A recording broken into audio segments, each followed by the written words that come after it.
press the bell icon on the YouTube app and never miss another update. प्रश्नावली 11.3 का 12वां सवाल, part number अपना 8 है। किसी त्रिभुज ABC में के शीर्ष से, ABC के शीर्ष से उसकी सम्मुख भुजा BC पर लंब डालने पर AD² बराबर BD गुणा CD प्राप्त होता है। तो सिद्ध कीजिए त्रिभुज ABC एक समकोण त्रिभुज है। तो इसको समझिए कि त्रिभुज ABC का एक ऐसा शीर्ष लेना है जो BC के सामने हो, जो किसके सामने हो, BC पर लंब डाला जाता है। तो BC हो गया तो त्रिभुज में तो तीन ही होते शीर्ष, तीसरा कौन रहेगा, B और C। तो काम में रहेगा कौन सा, A से लंब डाला जाएगा किस पर, BC पर। A से लंब डालने पर BC पे यहाँ पे 90 डिग्री का कोण बनता है, ये बात बता रहा है। और लंब डालने पर ये प्राप्त होता है। तो सिद्ध करो समकोण त्रिभुज है ABC। समकोण त्रिभुज का मतलब त्रिभुज ABC में एक कोण 90 डिग्री का कोण सिद्ध करना है। उसको सिद्ध करने के लिए देखते हैं, बिल्कुल सरल सवाल है ये।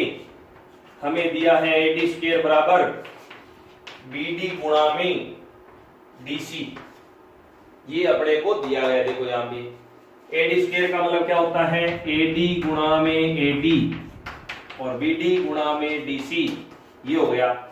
अब देखो समरूपता की प्रश्नावली है, इसमें अपने भुजाओं का अनुपात निकालते हैं। भुजाओं का अनुपात निकालते हैं तो यहाँ पे क्या आएगा, AD, जैसे हमने AD रख लिया। दूसरा जो AD गुणा में वो यहाँ पे भाग में लिया, यानी AD गुणा AD, एक तो यहाँ पे रख लिया, एक जो गुणा में भाग में लिया।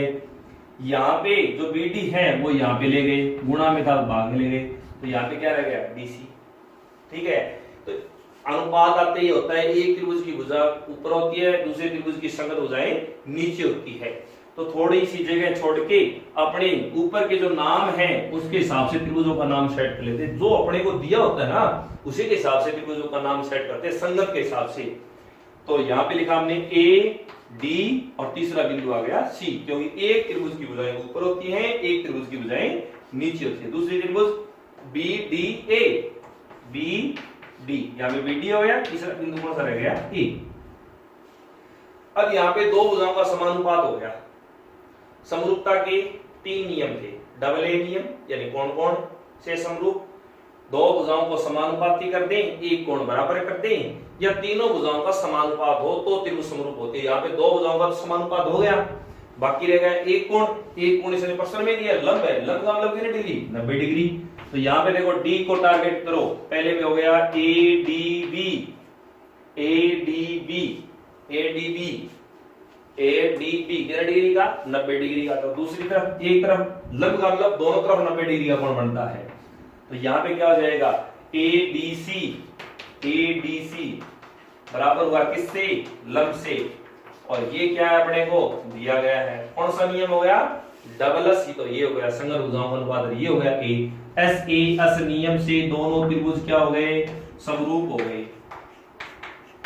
अब हमें त्रिभुज ABC में 90 डिग्री का कोण सिद्ध करना है। त्रिभुज ABC में इन दोनों त्रिभुजों को हमने जो समरूप किया है उसमें से ABC त्रिभुज में B और C कोण आ रहे हैं, ये दोनों कोण इन दोनों त्रिभुजों में आ रहे हैं।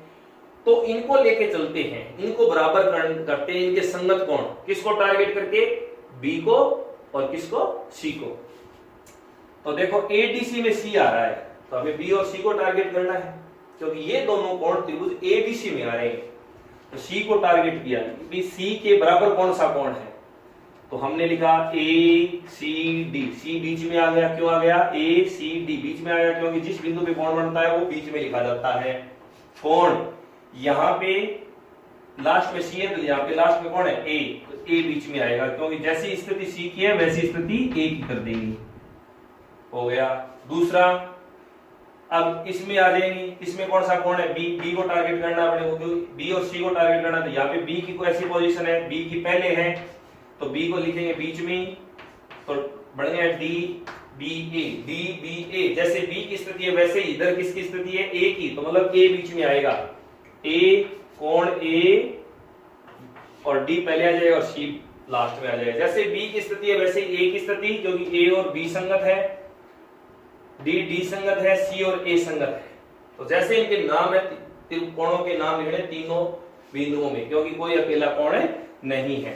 हाँ एक बात कर सकते हैं, जैसे कोण ACD, देखो ACD, सी का पूरा पार्ट आ रहा है, इसको शॉर्ट में अपने कोण C भी लिख सकते हैं। DBA, तो पूरा BA कोण आ रहा है, इसको शॉर्ट में B लिख सकते हैं, क्योंकि इसका पूरा पार्ट आ रहा है, इसलिए शॉर्ट में लिख सकते हैं। वरना हमेशा कोण का नाम 3 शब्दों में ही लिखा जाना चाहिए। अब देखते हैं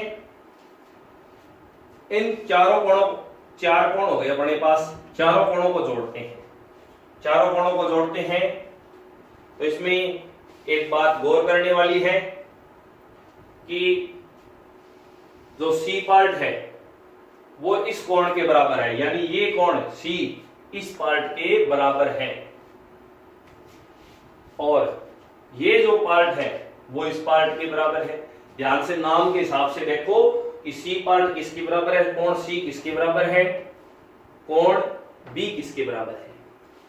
तो त्रिभुज के तीनों कोणों के हिसाब से अपने देखें कि त्रिभुज के तीनों कोणों का योग कितना होता है, 180 होता है। तो इन चारों कोणों को अपने क्या कर लेते हैं, जोड़ लेते हैं एक बार।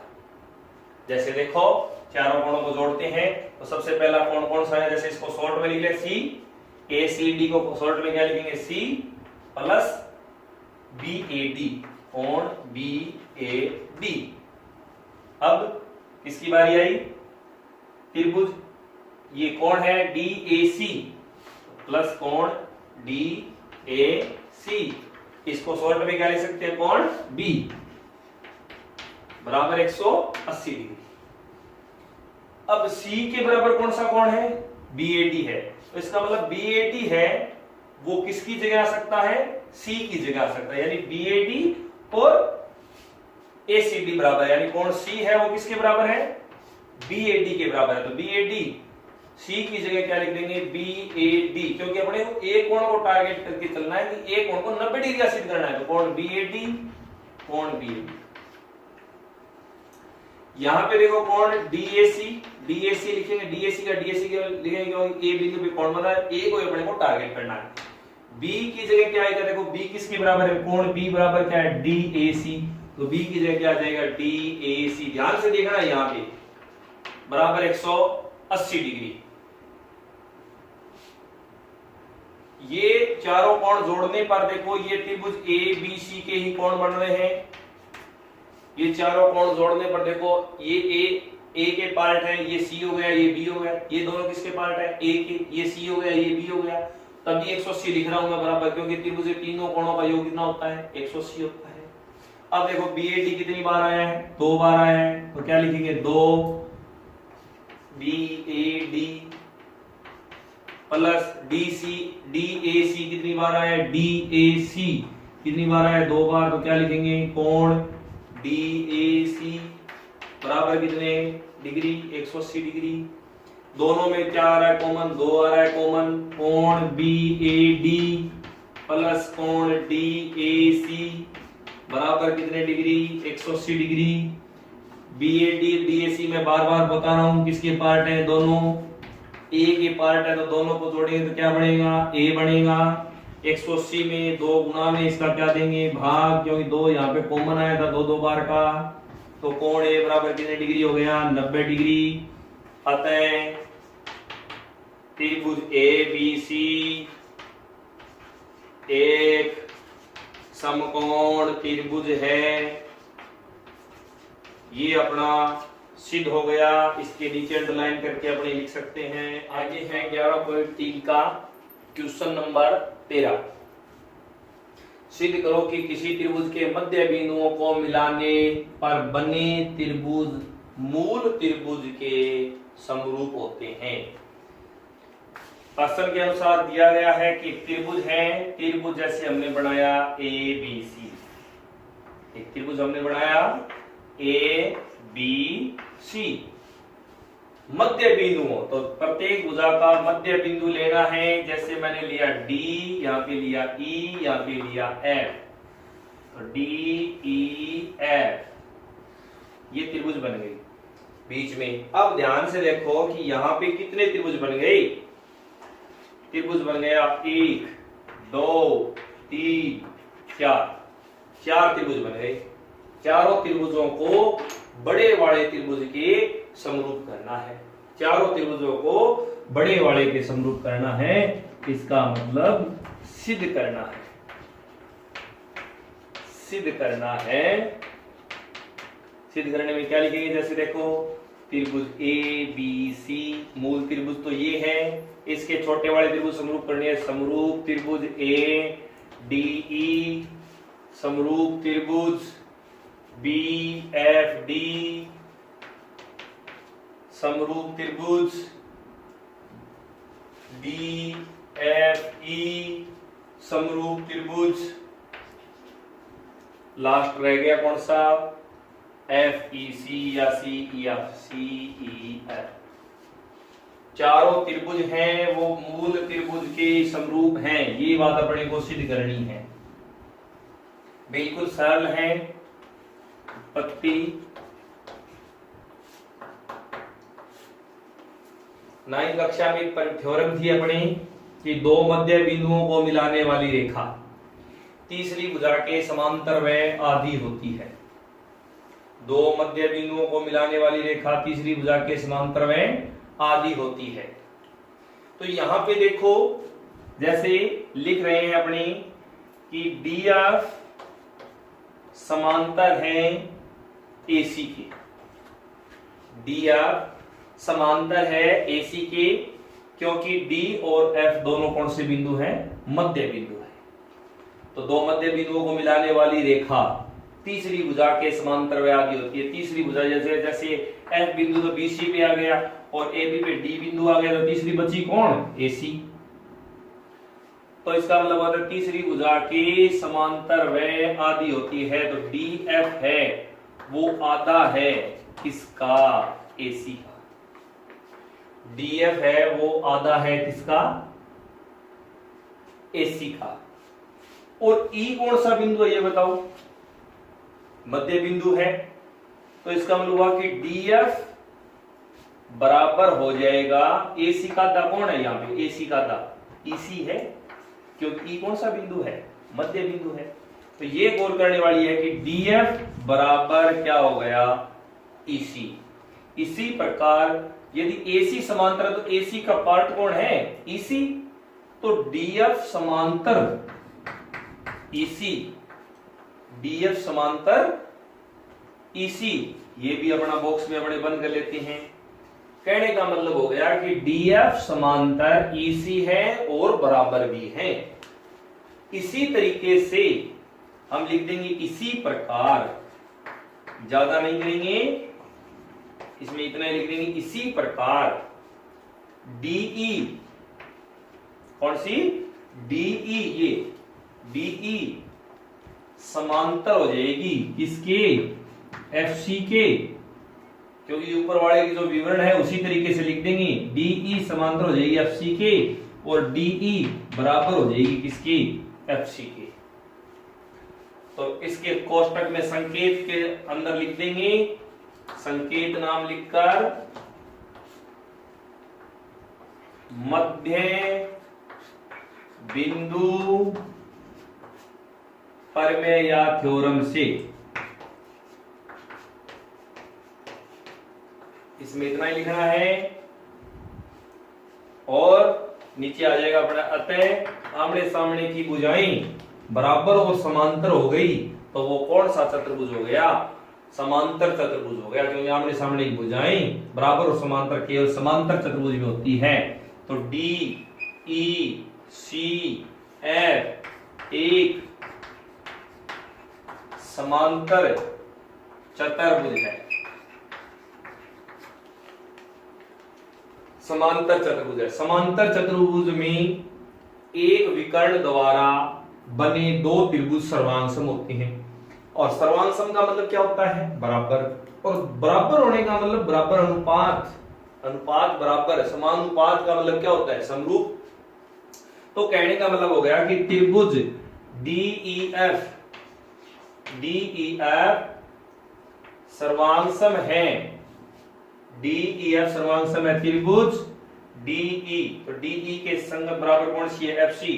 तो त्रिभुज एफसीई सर्वांगसम है जो त्रिभुज सर्वांग होगी वो समरूपी होगी। इसमें लिख देंगे ये सर्वांग का कारण क्या है, समांतर चतुर्भुज के विकर्ण से बने, विकर्ण से बने, क्योंकि समांतर चतुर्भुज में कोई एक विकर्ण यदि हम खींचते हैं तो वो दो सर्वांग त्रिभुजों में बंट जाता है, दो सर्वांग त्रिभुजों में बंट जाता है। ये 9th क्लास में था, समांतर चतुर्भुज की प्रश्नावली थी उसमें था। तो सर्वांग होती है वो समरूप भी होती है, क्योंकि सर्वांग का मतलब हर प्रकार से बराबर। तो ये नियम भी है कि सभी सर्वांग आकृतियां समरूप होती हैं, इसलिए DEF समरूप हो जाएगी, DEF समरूप हो जाएगी किसकी, FCE के, FCE के। जिस तरीके से हमने DEFC को समांतर चतुर्भुज सिद्ध किया था, वैसे ही हम चतुर्भुज कौन सा, ये इधर वाला BDEF भी एक समांतर चतुर्भुज है, समांतर चतुर्भुज है। ये समीकरण 1 नाम दे देंगे इसको। ये समांतर कैसे सिद्ध कर सकते हैं, जैसे BF आदि हो जाएगी किसकी, ये सॉरी DF की है वो आदि हो जाएगी किसकी, AB की, और समांतर हो जाएगी। इसी तरीके से DE आदि हो जाएगी किसकी, BC की। तो इस तरीके से BDEF भी एक समांतर चतुर्भुज बन सकता है, जैसे हमने ये DEFC बनाया था। इसी त्रिभुज में भी दो त्रिभुजें बन रही है, जैसे देखो ये कौन सी, BFD त्रिभुज BFD समरूप हो जाएगी किसके, सर्वांग नहीं लिखेंगे क्योंकि सर्वांग समरूप लिखेंगे तो थोड़ा सवाल बड़ा हो जाता है लिखने में। फिर लिखेंगे त्रिभुज BF के संगत भुजा कौन सी हो जाएगी, DE, तो त्रिभुज DEF समरूप हो जाएगी, DEF। समीकरण नंबर 2, ये समझने वाली बात है कि BDEF भी एक समांतर चतुर्भुज है, जैसे ये किया था सेम वैसे ये है। समीकरण 1 व 2 से देखो, समीकरण 1 व 2 से त्रिभुज DEF दोनों के समरूप है, त्रिभुज DEF है वो दोनों के समरूप है, दोनों के किसके, FCE के BDF के। तो ये तीनों त्रिभुज आपस में समरूप हो गई, त्रिभुज FCE समरूप हो गई त्रिभुज BFD के। अब रह गया ऊपर वाला त्रिभुज, कौन सा, ये। अब देखो इसके बाद में इसी का पार्ट नीचे लिख देता हूं, मैं थोड़ा लाइन लगा देता हूं ताकि समझ में आ जाए। त्रिभुज ABC व त्रिभुज ADE में कोण A बराबर कोण A उभयनिष्ठ है। देखो त्रिभुज ABC पूरा है, ADE ऊपर वाला है, इसमें कोण A बराबर कोण A उभयनिष्ठ है।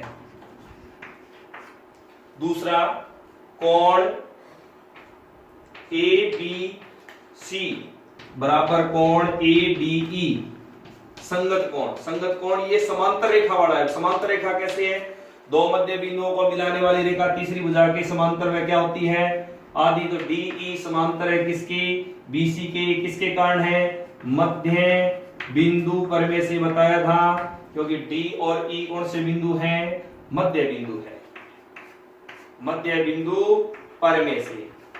DE समांतर BC के मध्य बिंदु पर में से समांतर है, क्योंकि D और E मध्य बिंदु हैं, इसलिए समांतर रेखाओं को कोई तिर्यक रेखा काटती है तो कौन से कोण बनते हैं, संगत कोण बनते हैं, ये संगत कोण हो गई। इसलिए त्रिभुज ABC समरूप है त्रिभुज किसके, ADE के।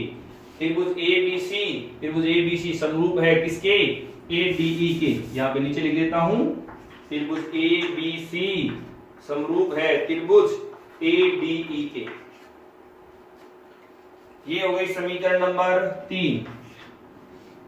अब ADE समरूप, क्या ADE समरूप नहीं है किसके, ये एक चतुर्भुज और भी बन रहा है, इसमें चतुर्भुज देखो कौन सा, ये भी समांतर चतुर्भुज है। DE DFEA, डी चतुर्भुज DFEA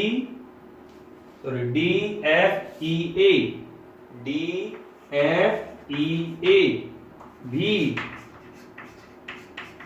समांतर चतुर्भुज है। तो इसमें भी कौन सा त्रिभुज DFE, त्रिभुज DFE समरूप है त्रिभुज किसके, ADE के। ये हो गई समीकरण नंबर 4। DFE समरूप है किसके, ADE के, क्योंकि DFE ये जितने भी चतुर्भुज बन रहे हैं इसमें ये सारे समांतर चतुर्भुज बन रहे हैं। तो यहाँ पे देखो समीकरण 2 में ये समीकरण 3, यहाँ पे 3 नाम दिया जाएगा, यहाँ पे 3 हो जाएगा, यहाँ पे 4 हो जाएगा और यहाँ पे 5 हो जाएगा। समीकरण 3 कहती है कि ये 3 त्रिभुज DEF, FCE, BFD क्या है, समरूप है। समीकरण 4 क्या कहती है, त्रिभुज ABC, ADE के समरूप है। कौन से नियम से है, कौन कौन नियम से है, क्योंकि हमने अभी कोण A बराबर कोण उभयनिष्ठ और एक संगत कोण मैंने बताया था कि DE समांतर है किसके, BC के। एक चतुर्भुज और रह गया था क्योंकि त्रिभुज ADE को सभी के समरूप करना है। तो ADE समरूप है किसके, DFE के, और DFE के भी कौन से त्रिभुज है, अन्य त्रिभुज भी समरूप है।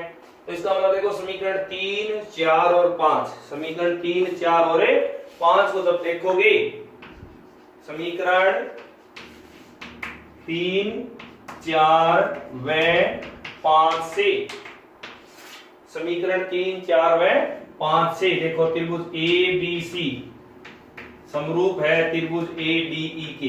ये कौन सी त्रिभुज समीकरण में है, 3 समीकरण में है। चौथी में क्या है, DFE समरूप है ADE के, DFE समरूप है किसके, ADE के। इसका मतलब ADE के समरूप हो गया DFE। अब देखो DFE समीकरण 2 में देखो DFE 2 त्रिभुजों के समरूप है। कौन कौन से के, आगे लिख देंगे FCE समरूप कौन सी हो रहेगी, त्रिभुज BFD, त्रिभुज BFD। तो इस तरीके से ये पांचों त्रिभुज आपस में क्या हो गए, समरूप हो गए। सवाल थोड़ा बड़ा है लेकिन सरल है। अब देखते हैं अपने क्वेश्चन नंबर 14। आकृति में AB लंब है BC पर, AB लंब है BC पर, BC पर हो गया। DC लंब है BC पर, DC लंब है BC पर, यानी BC पर 2 लंब हो गए, AB और DC, BC पर 2 लंब हो गए। DE लंब है किस पर, AC पर। तो सिद्ध करना है कि 2 त्रिभुज समरूप है, सिद्ध करना है, ये सिद्ध करना अपने को 2 त्रिभुज समरूप है। तो सबसे पहले लिखते हैं, सिद्ध करना है त्रिभुज CED समरूप है त्रिभुज ABC के। दोनों त्रिभुजों को हम लिख लेते हैं उत्पत्ति में। इतना काम तो अपने को करना ही है। त्रिभुजों को समरूप करने के 3 नियम हैं, लेकिन ये देखते हैं कौन सा नियम लागू होता है। तो सबसे पहले हमें दोनों त्रिभुज लिख लेते हैं, CED व त्रिभुज ABC में लंब दिए हैं, तो जाहिर सी बात है कि 90 डिग्री का कोण मिलेगा अपने को। तो एक 90 डिग्री का कोण इसमें तो हो गया कोण CED, और इसमें कोण हो गया कोण ABC, क्योंकि लंब से या 90 डिग्री से क्या किया गया है, दिया है, ये कोण बराबर हो गया 90 डिग्री। अब एक खास बात ये थी, इसमें मैंने आपको बताया था BC पर 2 लंब है, BC पर 2 लंब है, तो 2 लंब होने मतलब दोनों भुजाएं समांतर हो गई। कहने का मतलब DC समांतर AB, यानी ये दोनों ही लंब किस पर है, DE और AB BC पर है, तो दोनों रेखाएं क्या हो गई, समांतर हो गई। तो इसका मतलब ये कोण और ये कोण आपस में क्या हो गए, बराबर हो गए। तो आप इनको 1 और 2 नाम दे दीजिए। तो लिखेंगे यहां पे कोण 2 बराबर कोण 1, क्योंकि AB समांतर है किसके, DC के। AB समांतर है किसके, DC के, क्योंकि DC व AB दोनों BC पर लंब है, BC पर लंब है। ये कारण लिख दिया हमने। तो समांतर रेखाएं हो गई, और समांतर रेखाओं के ये कौन से कोण हो गए, एकांतर कोण। तो ये कारण में लिख दिया मैं कोष्टक में कि समांतर रेखाएं होगी। समांतर रेखाएं क्यों होगी, कि दोनों लंब है इस पर, बीसी पर। लंब मतलब दोनों रेखाएं 90 डिग्री वाली हैं, तो 90 डिग्री वाली आपस में क्या होती है, समांतर होती है। समांतर रेखा को कोई तिर्यक रेखा काटती है तो कौन से कोण बनते हैं, एकांतर कोण, इसलिए ये एकांतर कोण कर दिया। अब देखो सी अपने को जो सिद्ध करना था वो हो गया। सीईडी समरूप है त्रिभुज ए बी सी के, कौन से नियम से हैं, दो कोण बराबर हो गए, तो कौन से नियम से हो गई, कोण कोण नियम से, ये अपना सिद्ध हो गया। अब है 11.3 का अंतिम क्वेश्चन नंबर 15। ये क्वेश्चन काफी बच्चों के बता रहे हैं कि कठिन है, दिक्कत आई थी, जैसे सिलेबस चलता है उस टाइम भी, लेकिन ये बिल्कुल सरल है। तो ध्यान से देखिए इस प्रश्न को। सबसे पहले क्या दिया गया है, त्रिभुज एबीसी की भुजा बीसी का मध्य बिंदु। तो त्रिभुज एबीसी बनाते हैं पहले, तो देखो त्रिभुज एबीसी बनाते हैं अपने, त्रिभुज एबीसी, ये हमने बनाया त्रिभुज एबीसी, ए बी और सी। फिर इसमें कहा गया कि BC का मध्य बिंदु D, तो हमने BC का मध्य बिंदु D भी दिया। मध्य बिंदु का मतलब जैसे जैसे शब्द आए वैसे वैसे ध्यान कर लेना, सवाल बिल्कुल सरल है। मध्य बिंदु मतलब हो गया BD बराबर CD, ध्यान रहे, यहाँ पे लिख लेते हैं थोड़ा सा, BD बराबर CD, याद रहे अपने, थोड़ा सा कोने में लिख लेते हैं BD बराबर CD। यदि AD का समद्विभाजन करती हुई, AD का समद्विभाजन, तो मतलब AD को मिलाना है, किसको मिलाना है, AD को। AD का समद्विभाजन करती हुई एक रेखा B से इस प्रकार एक रेखा खींचते हैं, इस प्रकार खींची के वह AD को E पर काटे। AD रेखा को किस पर काट रही है, वो E बिंदु पे काटती है, और AC को कहां पे काटती है, X पे काटती है। लेकिन तो दोबारा से देखें, थोड़ा सा दोबारा देखें कि B से इस प्रकार खींची जाए, AD का समद्विभाजन करती है, AD का समद्विभाजन करती है। देखो AD का समद्विभाजन, इसका मतलब क्या हो गया, AE बराबर DE, AD का समद्विभाजन, ये भी गौर करने वाली बात है। ये नहीं दिया कि AE बराबर D, लेकिन समद्विभाजन दे दिया, इसका मतलब AE बराबर DE। X पर काटे तो सिद्ध करो कि EX इक्वल 1:3। अनुपात निकालना है, अनुपात निकालना है तो सीधी सी बात, आधारभूत आनुपातिक प्रमेय। अब ये अनुपात बांट कौन सी रही है, ये BX रेखा बांट रही है। मैंने पीछे के सवालों में चर्चा भी की थी कि जो अनुपात बांटती है, जैसे प्रमेय की थी ना 11.3, 4, 5, ये थ्योरम की थी 11.3, 4, 5, उसमें मैंने कहा था कि जो अनुपात बांटती है रेखा, उसी के समांतर वही रचना की जाती है। तो यहाँ पे अपने को जो सिद्ध करना है, उस सिद्ध करने के तहत यहाँ पे लिखेंगे, सबसे पहले तो ये लिख देते हैं सिद्ध करना है, क्योंकि ये अपने क्वेश्चन की शुरुआत होती है यहाँ से। सिद्ध करना है EX अपॉन BE बराबर 1/3, ये अपने को सिद्ध करना है। मैंने आपको बताया था कि रचना करनी है, क्यों करनी है, क्योंकि अनुपात बांटना है। अनुपात बांटने के लिए समांतर रेखा होनी चाहिए, जिसके समांतर नहीं है तो हम समांतर रेखा खींचे। किसके समांतर खींचनी है अपने को, BX के, तो यहाँ पे D से खींच देंगे, तो इसको हमने नाम दिया DY। तो रचना क्या की हमने, BX समांतर DY, ये रचना क्यों की, क्योंकि हमें अनुपात बांटना है, और अनुपात कौन बांटती है, समांतर रेखाएं। अब क्या करना है, जो जो त्रिभुज में समांतर रेखाएं आई हैं वो त्रिभुज ले लेते हैं हमने। सबसे पहले देखो BX समांतर DY के, BX समांतर DY के, तो मैं त्रिभुज का नाम लिख रहा हूं, गौर से देखना, BCX में, ध्यान से देखो, BCX में BX समांतर DY, और आपको पता है कि 11.1 प्रमेय के अनुसार, आधारभूत आनुपातिक प्रमेय के अनुसार, दो समांतर रेखाएं अन्य भुजाओं को समान अनुपात में बांटती हैं। यानी अब अपने लिख देते हैं BD upon CD BD upon CD। पहली प्रमेय थी ना अपनी आधारभूत आनुपातिक प्रमेय के अनुसार। अब देखो BD के सीध में कौन आ रहा है, XY। XY CD के सीध में कौन आ रहा है, Y। CY या CY लिख देते हैं या YC लिख देते हैं, एक बात है। अब गौर से देखो, मैं यहाँ पे क्या करने जा रहा हूं, BD को CD से काट रहा हूं, यहाँ पे एक एक लिख रहा हूं। क्यों लिख रहा हूं, इसका कारण मैंने अभी लिख दे दिया। BD बराबर CD, D मध्य बिंदु से। कौन से बिंदु से, D मध्य बिंदु से। मैंने आपको बताया था कि D मध्य बिंदु है, इसलिए ये बात ध्यान में रखनी है कि BD बराबर CD यानी कि वैल्यू बराबर है। अब किसका गुणा करेंगे तो XY बराबर CY, समीकरण नंबर 1। इसी तरीके से ये समांतर रेखा जो मैंने खींची है वो एक त्रिभुज और में भी आ रही है। अब उस त्रिभुज का नाम लिख रहा हूं, ध्यान से देखना।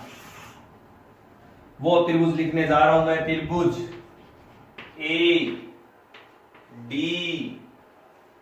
ADC में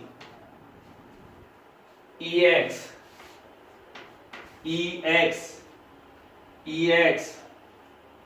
समांतर DY। क्योंकि EX किसका भाग है, ये BX का ही भाग है, तो ये इसका टुकड़ा भी DY के क्या रहेगा, समांतर रहेगा।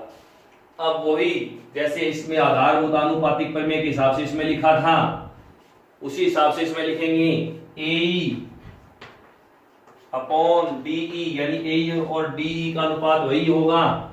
AE के सीध में कौन सा आ रहा है, AX, और इसके सीध में कौन सा आ रहा है, XY। AE और DE को फिर से काट रहा हूं मैं, वही लिख रहा हूं एक एक। क्यों, क्योंकि AE बराबर DE समद्विभाजन दिया है। किसका समद्विभाजन, AD का समद्विभाजन दिया है।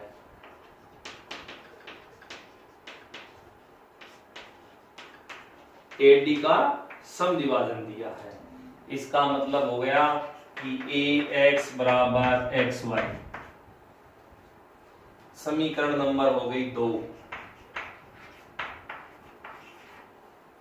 समीकरण नंबर 2, AX और XY और इधर XY और CY, इन समीकरण 1 और 2 से अपने को पता चलता है कि AY का मध्य बिंदु है X। AX और XY बराबर होने के कारण X मध्य बिंदु है।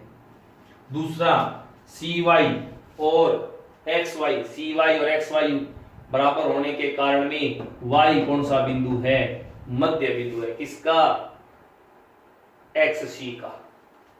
दो मध्य बिंदुओं को मिलाने वाली रेखा तीसरी भुजा के समांतर होती है कि नहीं होती। तो यहां भी अपने लिख लेते हैं कि Y X CX का मध्य बिंदु है, मध्य बिंदु है। ये इसी में कन्वर्ट कर लेते हैं अपने, समीकरण 1 में रख लेते हैं अपने। और यहां पे लिख लेंगे कि X किसका मध्य बिंदु है, AY का। AY का मध्य बिंदु है, मध्य बिंदु है। दो मध्य बिंदुओं को मिलाने वाली रेखा तीसरी भुजा के समांतर में आधी होती है। दो मध्य बिंदुओं को मिलाने वाली रेखा तीसरी भुजा के समांतर में आधी होती है। तो मैंने अभी X को मध्य बिंदु साबित किया है, किसका, AY का, और Y को XC का मध्य बिंदु मैंने किया है। तो इसका मतलब हो गया कि dy कौन सी, dy आदि है इसकी। ये समीकरण 2 हो गया कि Y कौन सा बिंदु हो गया, मध्य बिंदु, और X भी मध्य बिंदु हो गया। तो यहां पे Y मध्य बिंदु है, तो लिखेंगे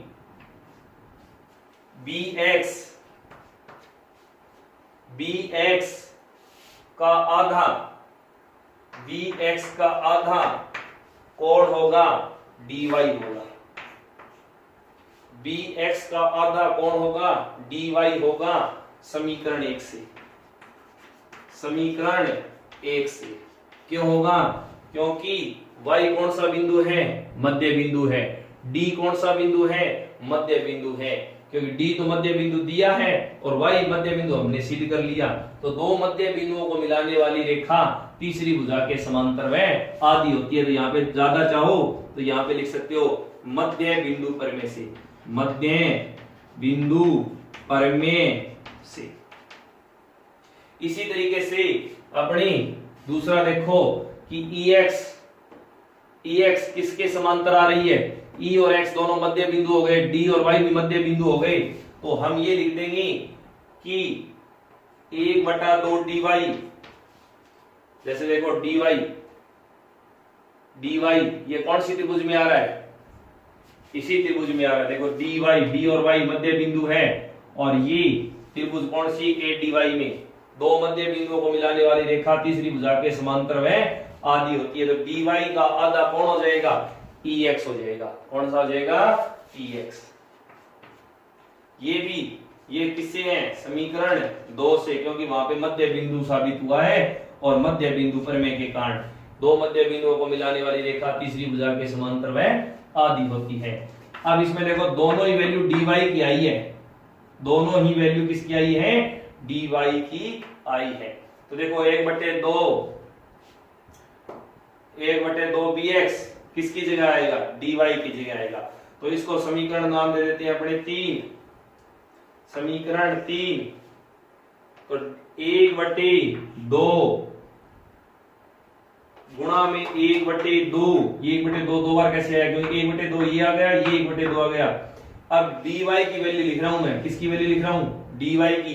तो dy की जगह कौन आएगा? ये आएगा। dy की जगह आएगा 1/2 bx। क्या आएगा? 1/2 bx। तो 1/2 तो ये हो गया और dy की जगह गया 1/2 bx बराबर क्या हो गया? EX। अब कहने का मतलब क्या हो गया? इनको करेंगे bx बराबर बटे में 4 बराबर EX, तिरछा गुणा करें तो bx बराबर 4 EX। ये महत्वपूर्ण बात है यहाँ पे, bx बराबर 4 EX। अब यहाँ पे वापिस आओ,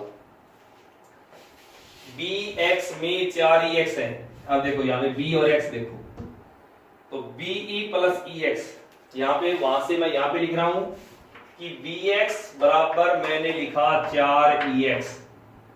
तो bx किससे मिलके बना है? देखो BE प्लस EX से मिलके बना है। bx किससे मिलके बना है? BE प्लस EX से मिलके बना है। तो बराबर कितने EX हो गई? 4 EX। तो BE बराबर कितने EX आ गए बताओ? देखो ये EX इधर जाएगा, bx है वो 4 EX से मिलके बना है। तो bx में दो टुकड़े हैं, BE प्लस EX। तो EX तो अपनी जगह है, प्लस BE हो गया। ये टोटल किसका हो गया? bx का। इधर कितने EX है? 4 EX है। ये EX इधर जाएंगे, माइनस हो जाएगा। तो कितने EX बचेंगे? 3 EX बचेंगे। अब इनका अनुपात निकाल के देखें कि ये EX इधर है, तो देखो हमें जो सिद्ध करना है वो हो गया कि EX अपॉन BE है। तो देखो यानी EX के बटे में BE आना चाहिए। तो यहाँ पे तो EX अपनी जगह रह जाएगा, पक्षांतरण किसका हो रहा है? BE का हो रहा है। BE इधर आ गया तो इधर कुछ नहीं रहा, तो क्या लिखेंगे? 1 लिखेंगे, 0 नहीं लिखेंगे, क्योंकि गुणा वाला किस में चला गया? भाग में।